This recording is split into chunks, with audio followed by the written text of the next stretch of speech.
It seems there's a lot of truth to the rumors about how many celebrities knew about Diddy's alleged wrongdoings before the public did.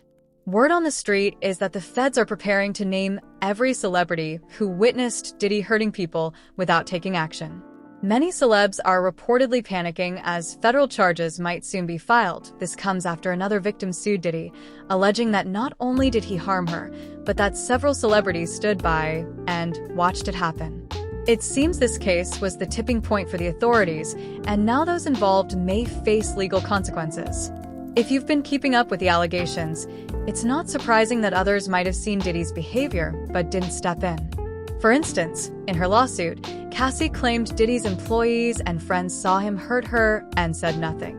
Similarly, Dawn Richard mentioned in her lawsuit that Usher and Ne-Yo witnessed Diddy allegedly abusing Cassie in public, but chose to ignore it.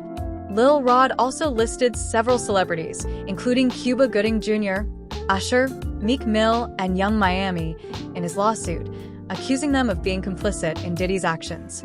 Things escalated further when Texas attorney Tony Busby announced he's representing over 120 victims in cases against Diddy. During a press conference, he revealed that more than 3,000 people had contacted his office with allegations, and lawsuits will soon be filed across multiple states.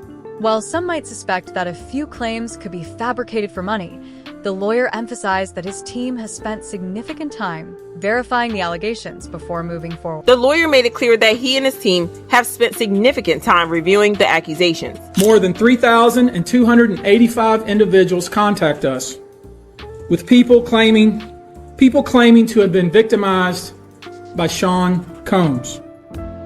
After vetting, we now represent 120 individuals who intend to bring civil claims in civil court against Sean Diddy Combs, as well as claims against many other individuals and entities that we will name as defendants as we file these individual cases. If the authorities are about to name others who helped Diddy harm victims, things are about to get very messy in Hollywood. Don't be surprised if lawyers scramble to file motions to keep those names private or push to seal records, as some very powerful people could be exposed in these lawsuits.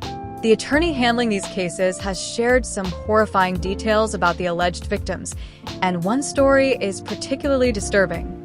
A woman who was pregnant at the time claimed she attended a Diddy event. Since she was expecting, she avoided alcohol to stay sober.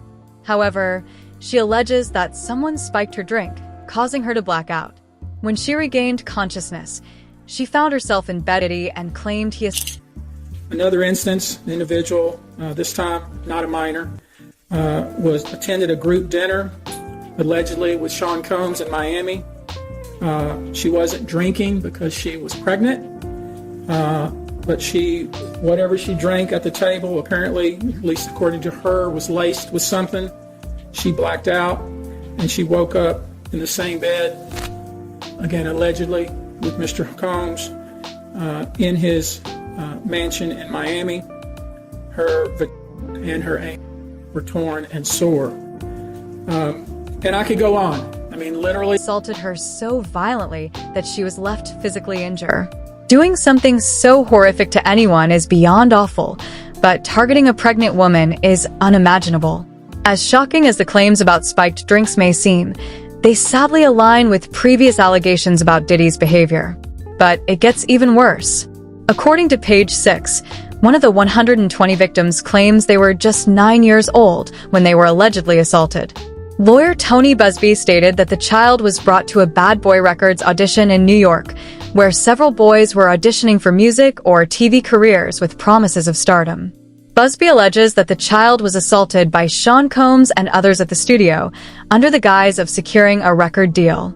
Another case involves a 15-year-old girl who was allegedly flown to New York for a party. She claims she was drugged, taken to a private room, and assaulted by Diddy and his friends, one after another.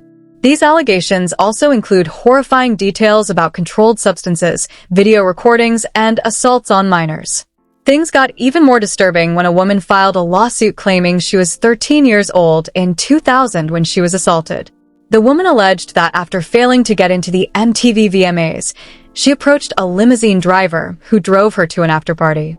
There, She signed a non-disclosure agreement and was given a drink that made her feel woozy. She claims she went to lie down in an empty bedroom, but was later assaulted by a male celebrity while a female celebrity watched. Diddy allegedly joined in afterward, with both watching. After the assault, she reportedly fell into a deep depression, which continues to impact her life today. Critics have raised questions about why a 13-year-old was at the VMAs alone, but this doesn't excuse the alleged assault. Unsurprisingly, Diddy's lawyers deny all allegations, insisting that he has never assaulted anyone. They released a statement saying they are confident in their legal defenses and claim the allegations are baseless. They've also filed motions to keep court records private, arguing that media coverage could interfere with Diddy's right to a fair trial. Rumors are now circulating that Diddy's celebrity friends are pressuring for these cases to be removed from the spotlight. This aligns with past whispers about celebrities quietly settling with victims to avoid public scandals. Fans are reacting strongly online, with many saying it's time these celebrities face accountability. Some pointed out that deleting social media won't save them, and that no one involved will walk away unscathed. This entire situation is chaotic and deeply troubling. What are your thoughts?